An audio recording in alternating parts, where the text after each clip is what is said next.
भारत के 5 राज्यों में विधानसभा चुनाव हो रहे हैं और बीजेपी के खिलाफ इंडिया गठबंधन के लिए इन चुनावों को लोकसभा का सेमीफाइनल मुकाबला कहा जा रहा है। लेकिन इसी बीच एक बड़ा बखेड़ा खड़ा हो गया है। समाजवादी पार्टी के अध्यक्ष अखिलेश यादव ने कांग्रेस को मध्य प्रदेश चुनाव में सीटों के बंटवारे को लेकर धोखेबाज करार दिया है और पार्टी को कथित चिरकुट नेताओं से बयानबाजी न करवाने की चेतावनी दी है।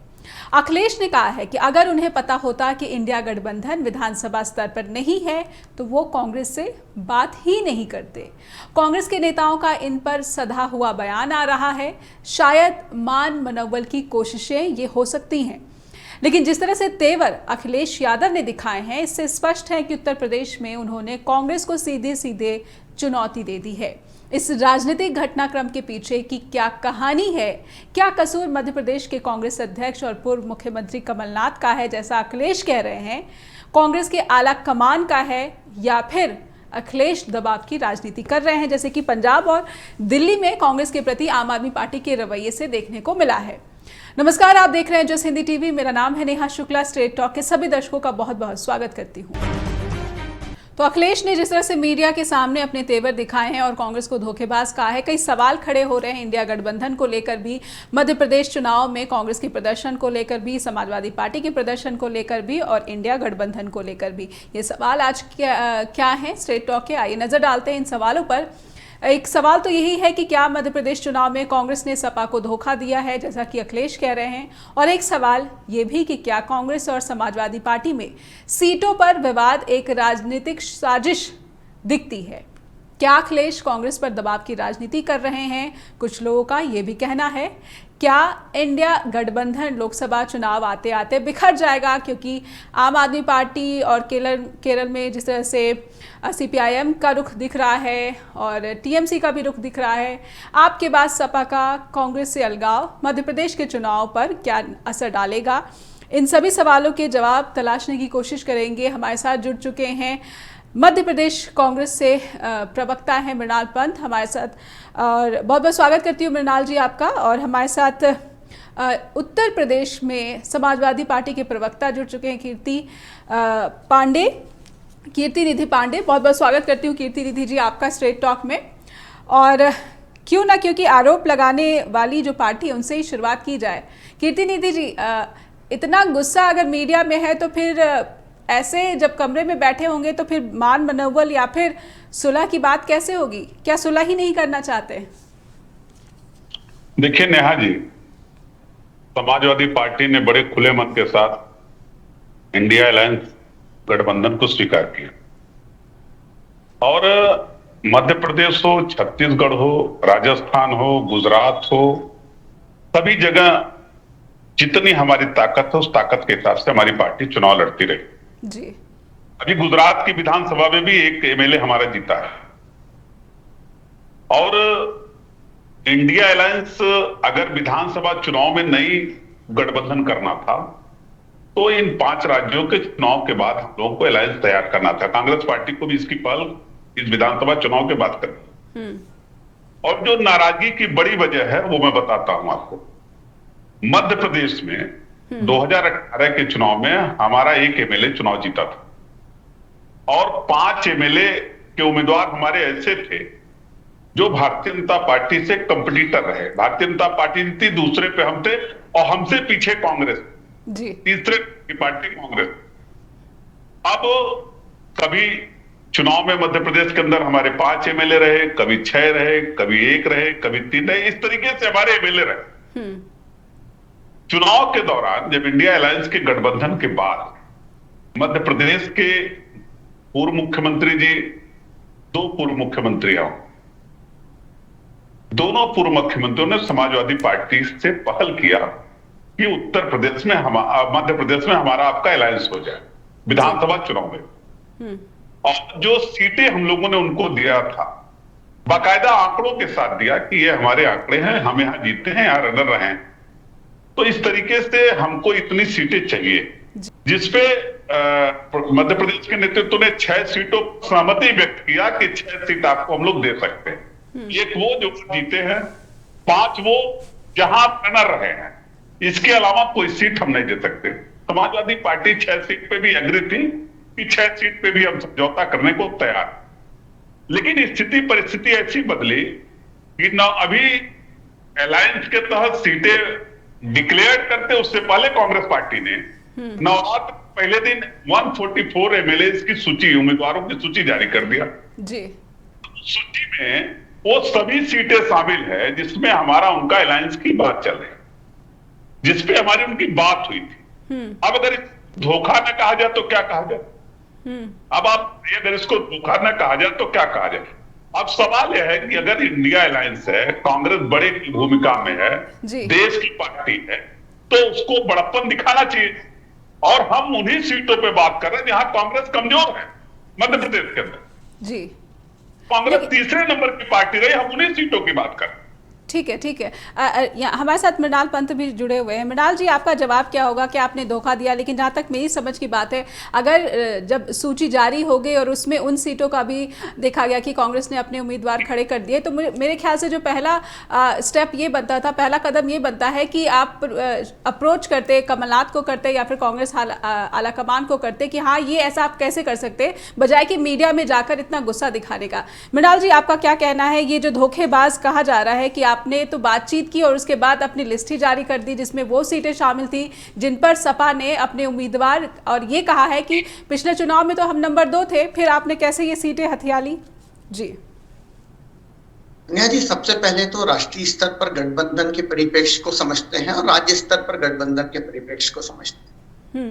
जैसे हमारा इंडिया गठबंधन है, वैसे भारतीय जनता पार्टी के नेतृत्व वाला भी इंडिया गठबंधन। हमारे पड़ोस के राज्य महाराष्ट्र में उन्होंने सरकार बनाई है जिसमें शिवसेना का एक खड़ा है और राष्ट्रवादी कांग्रेस पार्टी का एक खड़ा है जो टूट कर गया।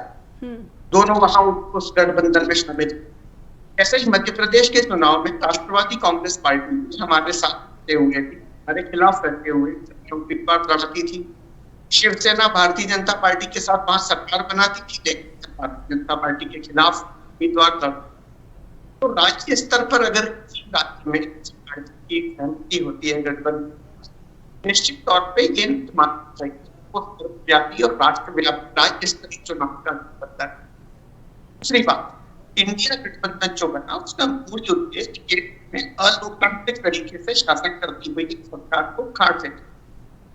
मध्य प्रदेश की इस विवाद के बाद भी उस लक्ष्य को लेकर हम और समाजवादी पार्टी एक है, और जब भी केंद्र सरकार का चुनाव होगा उस समय ये बात सामने आएगी। लेकिन ये स्पष्ट नहीं किया गया, यही तो अखिलेश कह रहे हैं कि आपने स्पष्ट करना था। आपने मीटिंग भी की, आपने हमें बुलाया भी, हमने देर रात तक आपने हमारे जो लोग हैं उनको जगाया भी, उसके बाद सूची जारी कर दी कि अपने ही उम्मीदवार वहां पे खड़े कर दिए। यही तो बात कह रहे हैं कि आप पहले ही स्पष्ट नहीं कर सके। नेहा जी, अखिलेश जी वरिष्ठ नेता हैं, उत्तर प्रदेश के तो वरिष्ठ नेता, सम्माननीय नेता है ही, बहुत प्रथम पंक्ति के नेता हैं, लेकिन इंडिया गठबंधन के भी बड़े नेता हैं। उनकी जो बात हमारे नेताओं के साथ हुई, कमलनाथ जी के साथ हुई, वो लीडर टू लीडर टॉक था, 1-to-1 टॉक था। और जब लीडर टू लीडर टॉक होते हैं तो उसके बारे में जानकारी आम लोगों को नहीं होती, निचले स्तर तक नहीं होती। और मुझे ये स्वीकार करने में कोई संकोच भी नहीं है कि पार्टी के प्रवक्ता के नाते उन दोनों के बीच आपसी बातचीत क्या हुई उसकी जानकारी कांग्रेस पार्टी को निचले स्तर पर नहीं है। इसलिए उन्होंने जो कहा उस पर प्रतिक्रिया स्पष्ट तरीके से व्यक्त करने का अधिकार या व्यक्त करने की स्थिति कांग्रेस पार्टी के बहुत ज्यादा लोग नहीं है। अगर उनके बयान पर कोई प्रतिक्रिया मांगी जाएगी तो संभवतः वही लोग दे सकेंगे जिनकी अखिलेश से इस चर्चा के दौरान सीधे सीधे बातचीत हुई। मैं इतना जरूर कह सकता हूँ कि बातचीत हुई, एक प्रस्ताव आया था, लेकिन राज्य स्तर के गठबंधन जब इस तरह के प्रस्ताव लेते हैं तो उसमें पार्टी के सहमति होना भी आवश्यक है। क्या इंडिया गठबंधन बिखर जाएगा लोकसभा चुनाव के आते आते? और जो मुख्य मकसद था इन सभी दलों का एक साथ आने का कि बीजेपी को हराना है, भारतीय लोकतंत्र को बचाना है, इस मकसद में क्या अपने अपने स्वार्थ अब आगे आ रहे हैं? क्योंकि पहले से ही कवायद ये बातें हो रही थी, ये सवाल किए जा रहे थे कि असल परीक्षा तो तब होगी जब सीटों के बंटवारे पर सहमति हो जाएगी और ये एक बड़ी जीत होगी। लेकिन ये जीत जो है मिलती हुई नजर नहीं आ रही है। यहाँ पर खटपट, कुछ खट्टे अनुभव जो है सामने आने शुरू हो गए। हमारे साथ वरिष्ठ पत्रकार सुनील शुक्ला भी जुड़ चुके हैं इस दरमियान, उनका भी बहुत बहुत स्वागत करते हैं स्ट्रेट टॉक में। सुनील सर, कीर्ति निधि जी ने वही बातें कही हैं जो अखिलेश यादव ने बहुत ही अपना तेवर दिखाते हुए मीडिया के सामने रखी हैं। मृणाल पंत का कहना है कि ये लीडर टू लीडर बातचीत है, लेकिन विधानसभा स्तर पर जो है गठबंधन ये होगा, ये स्पष्टता नहीं की गई थी। आपका क्या आकलन है सर? अखिलेश जी कोई बात करते हैं, कांग्रेस कोई बात करती है, आखिर धोखेबाज कौन है या फिर साजिश कौन रच रहा है? इंडिया दल समूह को चलाने की जिम्मेदारी उन सभी दलों की है जो उस समूह में शामिल हैं। किसी में ज्यादा और किसी में कम नहीं है। अगर अखिलेश यादव जी का जो बयान है उस बयान से सहमत नहीं हुआ जा सकता अगर आप गठबंधन की राजनीति करना चाहते हैं तो। शुरू से ही अगर आप याद कीजिए, शुरू से ही इस गठबंधन के प्रति अखिलेश जी का जो रवैया है वो बहुत गंभीर नहीं रहा।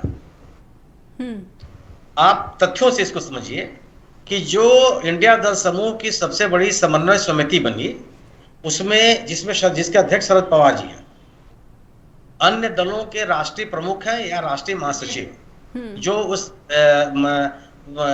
अपनी पार्टी के मुख्य कर्ता धरता है जी। अखिलेश जी ने समन्वय समिति में न खुद शामिल हुए और किसको उन्होंने रखा है आप पता कर लीजिए। एक मीडिया समिति है इंडिया दल समूह की, उसमें उन्होंने किसको नॉमिनेट किया है ये भी आप जानकारी कर लीजिए। इंडिया दल समूह के को गठन को लेकर के जब गतिविधियां चल रही थी राष्ट्र पूरे देश के पैमाने पर, उस समय भी अखिलेश जी केसीआर साहब से मिलने गए। उस केसीआर साहब से जो केसीआर साहब पूरे इस आंदोलन में इसमें एक तीसरा कोण बनाना चाहते हैं जी, भी तथ्य है।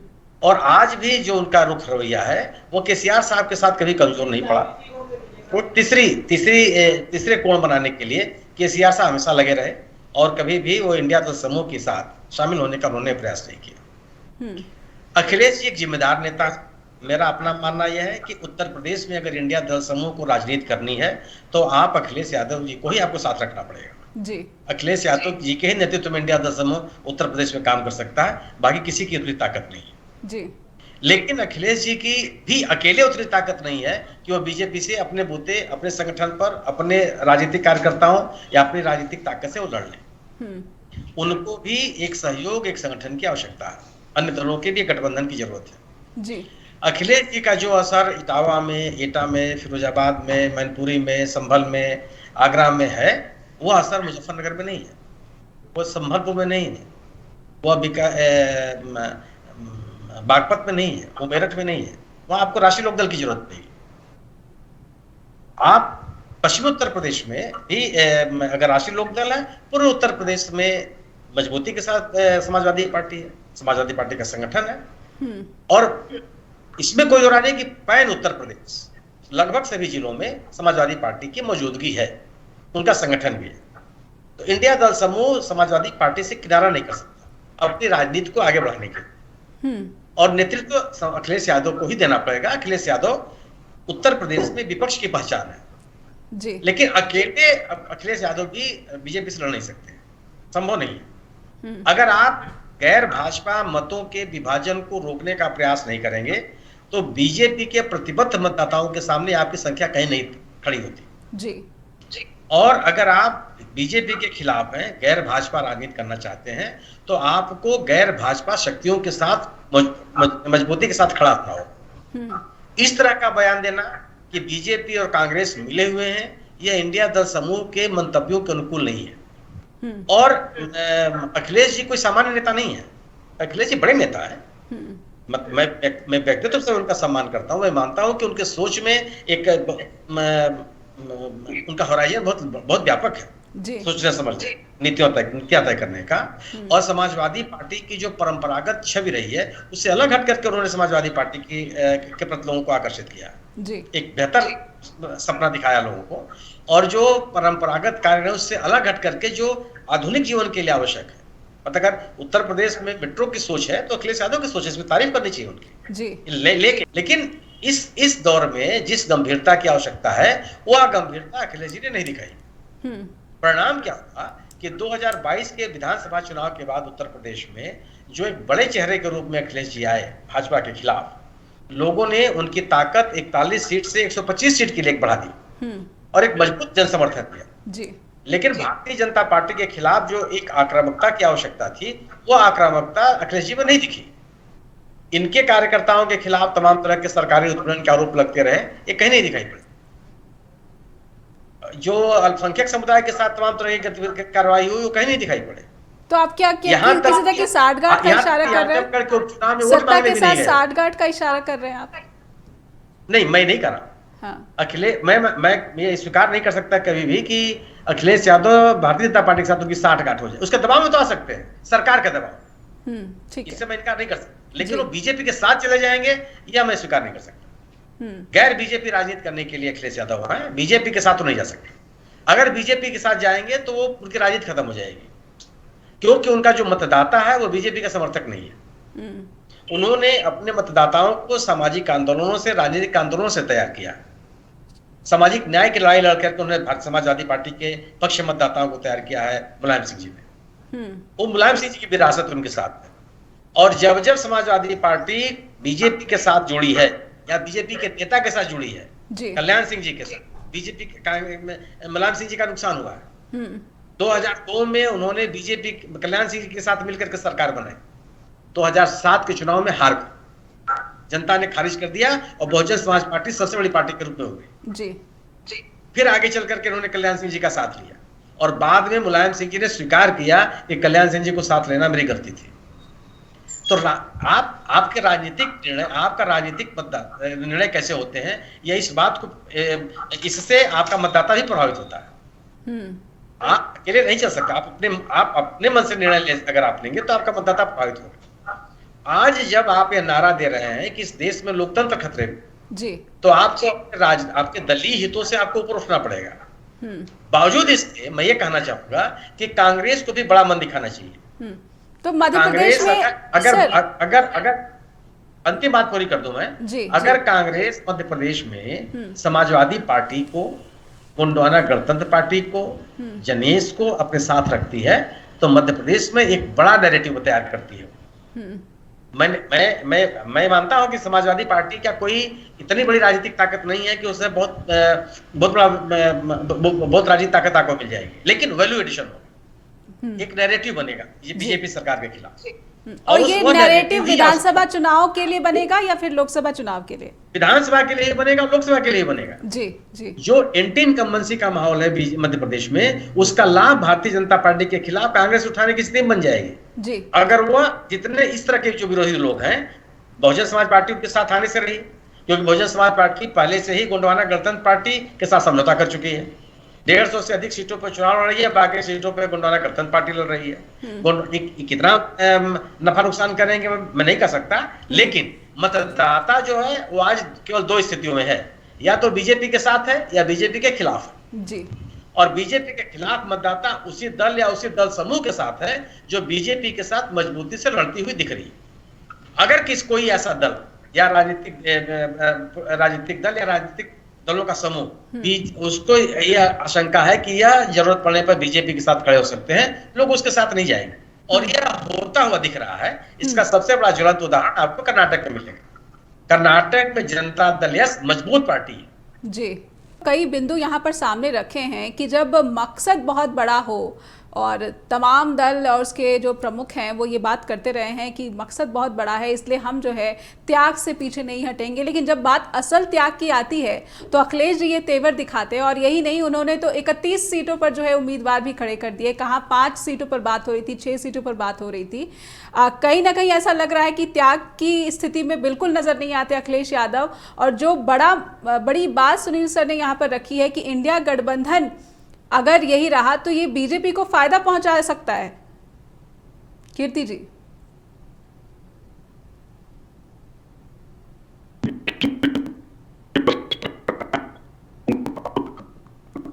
कीर्ति जी की आवाज नहीं आ रही है मुझ तक। तो सुनील जी ने कई बिंदु, हेलो जी, कीर्ति जी बोलिए। हेलो जी, आवाज आ रही है उनकी? सुनील जी ने कई बिंदुओं पर अपनी बात रखी है जी। इंडिया अलायंस के प्रति समाजवादी पार्टी गंभीर है। समन्वय समिति की बात जो जी ने किया उसमें हमारे मेंबर ऑफ पार्लियामेंट हैं और मीडिया कोऑर्डिनेशन कमेटी में जो हम लोगों को कोऑर्डिनेट करते हैं, उत्तर प्रदेश के अंदर मीडिया को कोऑर्डिनेट करते हैं, सारे पैनलिस्टों को कोऑर्डिनेट करते हैं, उनको रखा गया।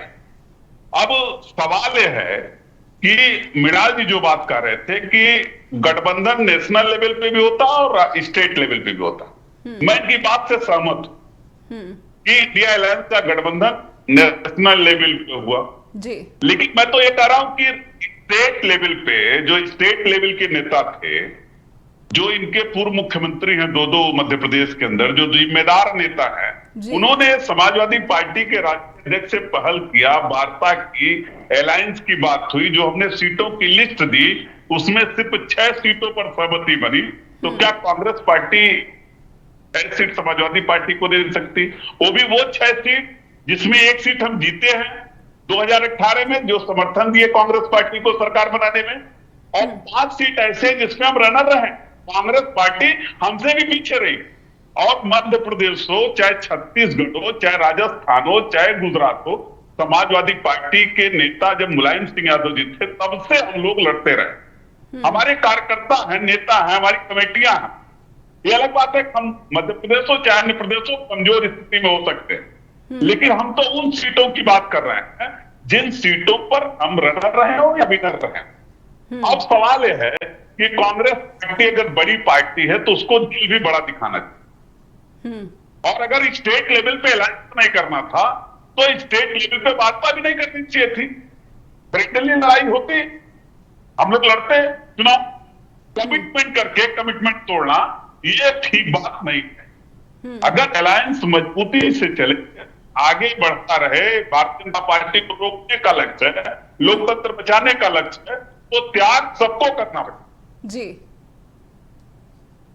और यही बात तो मैं बार बार कर, मृणाल जी ने कहा कि नेट टू नेट जो बात थी बड़े नेताओं की, मैं नहीं जानता, वो चीजें तो तमाम सार्वजनिक हो गई, वो तो तमाम चीजें चैनलों में है, तमाम प्रवक्ता आज बोल रहे हैं इस बात को। लेकिन कीर्ति जी, जिसपे विनर, कीर्ति जी, जब बात 6 सीटों की थी तो फिर 31 सीटों पर उम्मीदवार खड़े करना, और ये आपकी पार्टी को भी, आपके आला कमान को भी पता है कि आप 31 सीटों पर तो जीत हासिल कर नहीं सकते हैं, तो कहीं ना कहीं मकसद तो कांग्रेस को हराना है।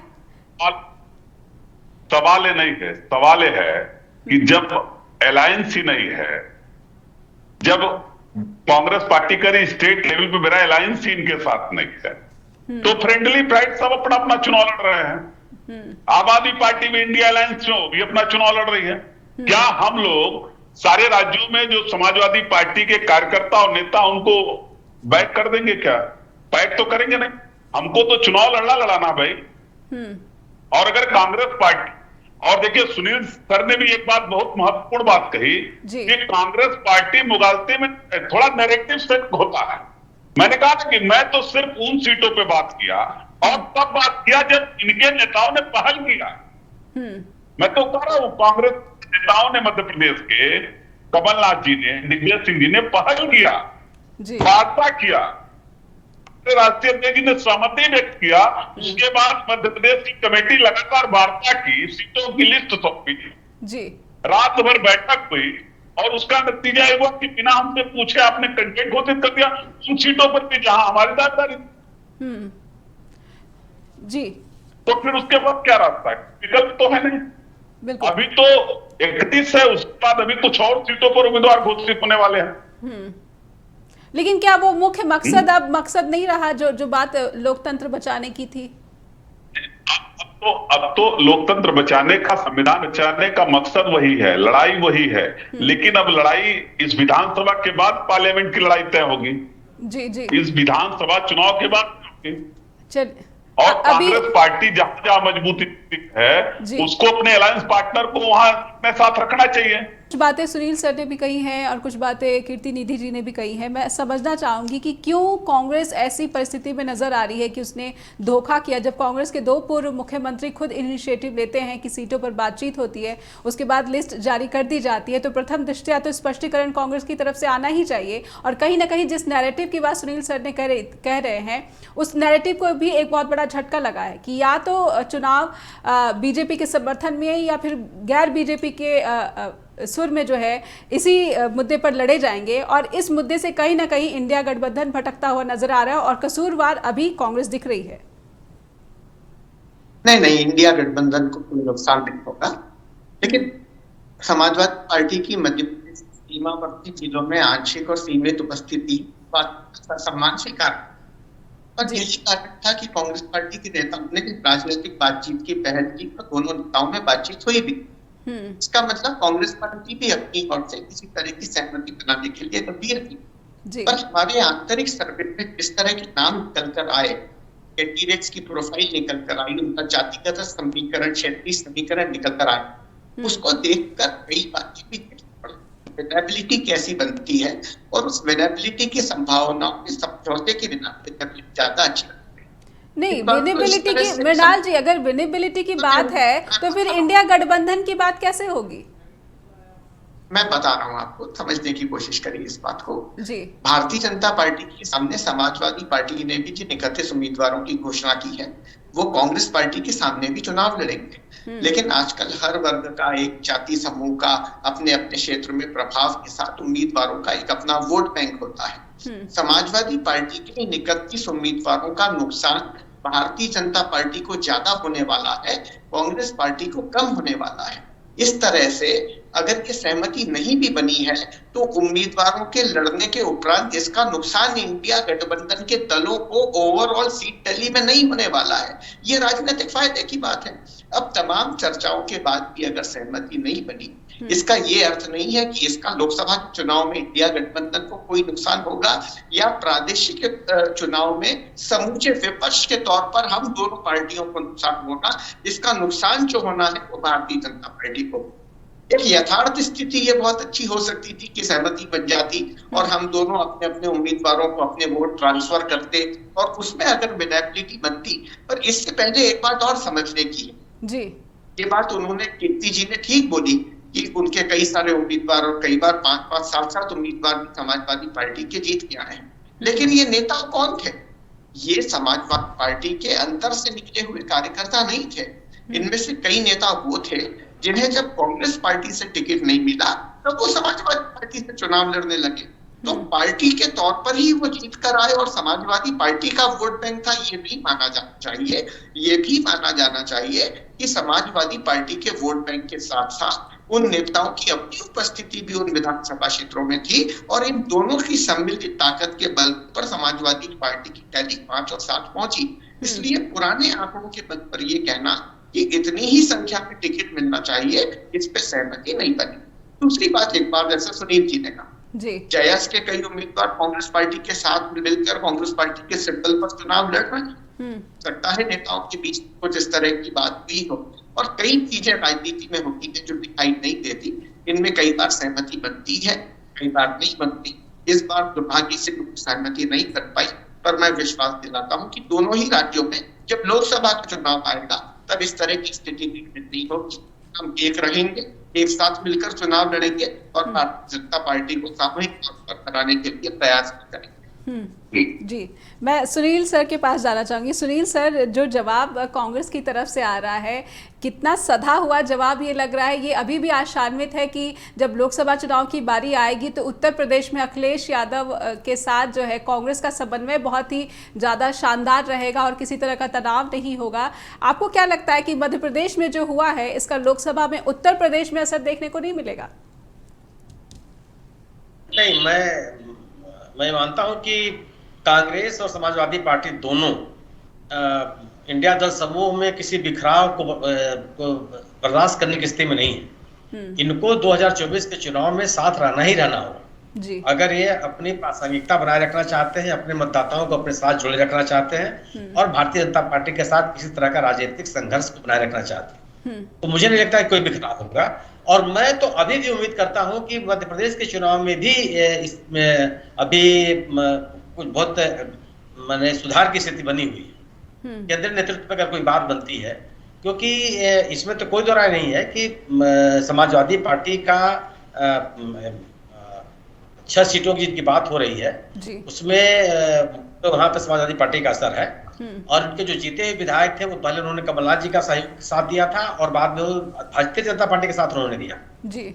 बीजेपी कांग्रेस की समस्या केवल यह है कि वह इन दलों के साथ इस रिजर्वेशन के साथ भी वो डरी हुई है कि अगर इनके जो लोग जो जीत के आते हैं वह अगर परिस्थितियां ऐसी पैदा होती हैं तो बीजेपी के साथ चले जाते हैं। यह दिखाई पड़ा है कई जगहों पर। इस कारण से भी ये लगता है कि यही जो रिजर्वेशन है इसके कारण से इन्होंने जनता दल के साथ समझौता नहीं कर पाए कर्नाटक में जी, क्योंकि उनको लगता था अगर कहीं हंग असेंबली की स्थिति बनती है तो ये जो छोटे दल हैं वो बीजेपी के दबाव में बीजेपी के साथ जा सकते हैं। बिल्कुल, वो लगातार जो एक साथ बने रहने की जो स्थिति होती है उसमें बिखराव भी हो सकता है। यह एक तरह का रिजर्वेशन है। लेकिन समाजवादी पार्टी के इसमें कोई दो राय नहीं है कि समाजवादी पार्टी की मौजूदगी है। ये है कि पूरे राज्य में नहीं है जी, वो चंबल ग्वालियर से लेकर के और विंध्य क्षेत्र तक है। माने ग्वालियर में है, गुना में है, खजुराहो में है, टीकमगढ़ में है, छतरपुर में है, रीवा में है, सीधी में है, शहडोल में है, सिगरौली में है, अनूपपुर में है, सतना में। मतलब ये बेल्ट है जो उत्तर प्रदेश से लगा हुआ जहां पे कांग्रेस समाजवादी पार्टी का संगठन है, समाजवादी पार्टी के कार्यकर्ता भी वहां पर है। और इससे केवल नरेशन बनाने की बात है कि समाजवादी पार्टी को लेकर के कांग्रेस आगे बढ़ती है तो नैरेटिव बनता है। जो नैरेटिव आप राष्ट्रीय पैमाने पर बना रहे हैं उस नैरेटिव बनाने के लिए भी अगर कांग्रेस को समझौता करना पड़े बीजेपी समाजवादी पार्टी के साथ तो करना चाहिए। लेकिन समाजवादी पार्टी से भी उम्मीद की जाती है कि बड़ा घटक है इंडिया दल समूह का, वह इस तरह से दबाव की राजनीति उसको नहीं करनी चाहिए जी। अगर आप इस तरह का बयान देंगे तो आप अपने दल समूह की विश्वसनीयता को खतरे में डाल रहे हैं। बिल्कुल, आप उन मतदाताओं के मन में आशंका पैदा कर रहे हैं जो भारतीय जनता पार्टी के विरोध में आपके साथ जुड़ने के लिए तैयार है। आप लोगों के मन में एक विश्वास भाव पैदा करने के लिए आवश्यक है कि आप अपने आप को एकजुट दिखाएं। बिल्कुल, ये तथ्य है कि ये इंडिया दल समूह विधानसभा चुनाव के लिए नहीं है, लेकिन विधानसभा चुनाव में अगर आप एक साथ दिखाई पड़ते हैं तो आपकी ताकत लोकसभा चुनाव के लिए और बढ़ती है।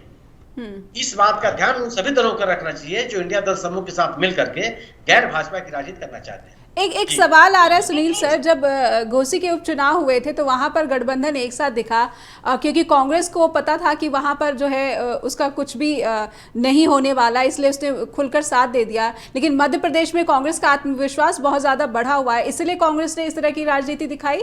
क्या आप इससे सहमत होंगे? नहीं, घोसी में कांग्रेस ने अपना उम्मीदवार नहीं खड़ा किया, तथ्य है जी। घोसी में उनकी राजनीतिक ताकत नहीं है, भी तथ्य है जी। लेकिन यह भी तथ्य है कि कांग्रेस के नेताओं ने घोसी में जाकर के समाजवादी पार्टी के पक्ष में प्रचार किया जी।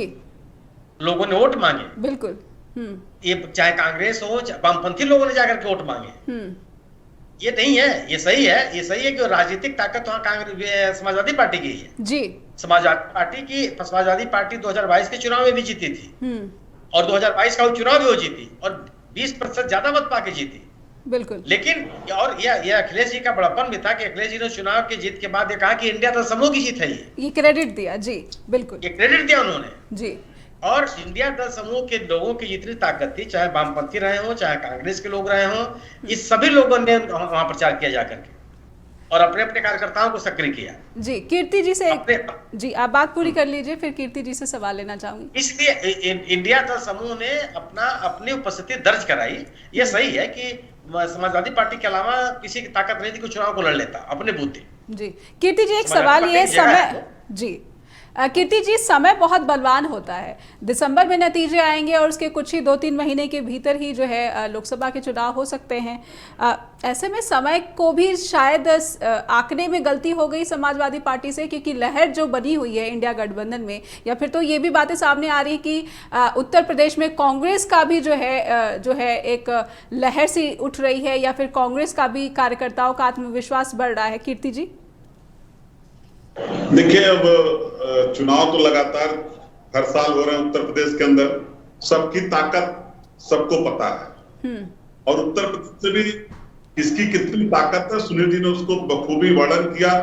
सुनील शुक्ला जी ने, अब उस पर मैं टिप्पणी नहीं करना चाहता, लेकिन मैं जरूर कहूंगा कि कांग्रेस पार्टी बड़ा घटक दल है, बड़ा दिन दिखाए और छोटे अलायंस पार्टनर जहां उनकी ताकत भी कम है उनको अपने साथ एक नैरेटिव बनाए और विधानसभाओं की जब परचम लहराएगी कांग्रेस पार्टी 5 राज्य में, तभी देश का चुनावी मजबूती से इंडिया अलायंस लड़ेगा और भारतीय जनता पार्टी को शिकस्त देने में सफल है। जी मृणाल जी, बड़ा दिल दिखाने के लिए कहा जा रहा है, तो बड़ा दिल ना दिग्विजय सिंह दिखा पाए ना कमलनाथ दिखा पाए, क्या राहुल गांधी से अब उम्मीद की जाए? निश्चित तौर पे जिस राज्य में जो पार्टी ज्यादा वजनदार है, जहां जिसका राजनीतिक रसूख ज्यादा है, वहां उसको आगे रखते हुए गठबंधन, इंडिया गठबंधन काम कर रहा है। स्थानीय स्तर पर जब उत्तर प्रदेश में चुनाव होंगे तो समाजवादी पार्टी का कार्यक्षेत्र और प्रभाव वहां पर कई सीटों पर कांग्रेस पार्टी की तुलना में ज्यादा है, और स्थानीय विधानसभा के चुनाव में प्रमुख रोल समाजवादी पार्टी अदा करेगी। राष्ट्रीय स्तर पर चूंकि कांग्रेस पार्टी एक राष्ट्रीय पार्टी है, व्यापक विचार विमर्श के साथ सभी विपक्षी दलों को एक घटक के तौर पर साथ में लेते हुए लड़ने की जिम्मेदारी हमारी है। उस जिम्मेदारी का हम निर्वहन करते हुए अपने कार्यकर्ताओं की आकांक्षाओं की पूर्ति का भी काम साथ साथ करेंगे, और जब लोकसभा का चुनाव होगा तो उसमें वो समन्वय दिखाई देगा। मुझे लगता है कि दूसरे विधानसभा के चुनाव में इस गठबंधन में कई बार बात हो चुकी है, सारे गठबंधन के दल इस बात पर सहमत हैं कि विधानसभा चुनाव पर यह सहमति हमेशा परिलक्षित हो, ये जरूरी नहीं। जी बहुत बहुत धन्यवाद करना चाहूँगी, समय समाप्त हो गया, आपने समय निकाला स्ट्रेट टॉक के लिए। मृणाल जी बहुत बहुत धन्यवाद, कीर्ति दीदी जी आपका भी बहुत बहुत आभार, और सुनील सर आपका भी बहुत बहुत आभार। आप सबने समय निकाला स्ट्रेट टॉक के लिए। दर्शकों से अनुरोध है कि आपको इस कार्यक्रम से जुड़ी कोई भी शिकायत है या फिर कोई सुझाव है, या फिर आप चाहते हैं कि कोई अपनी बात इस मुद्दे पर रखनी चाहिए आपको, तो ईमेल के जरिए आप हमें info@justbroadcasting.com पर अप्रोच कर सकते हैं। neha@justbroadcasting.com पर भी आपके फीडबैक का हमें रोज़ इंतज़ार रहता है। अपना ख्याल रखिए, फिर होगी मुलाकात। नमस्कार।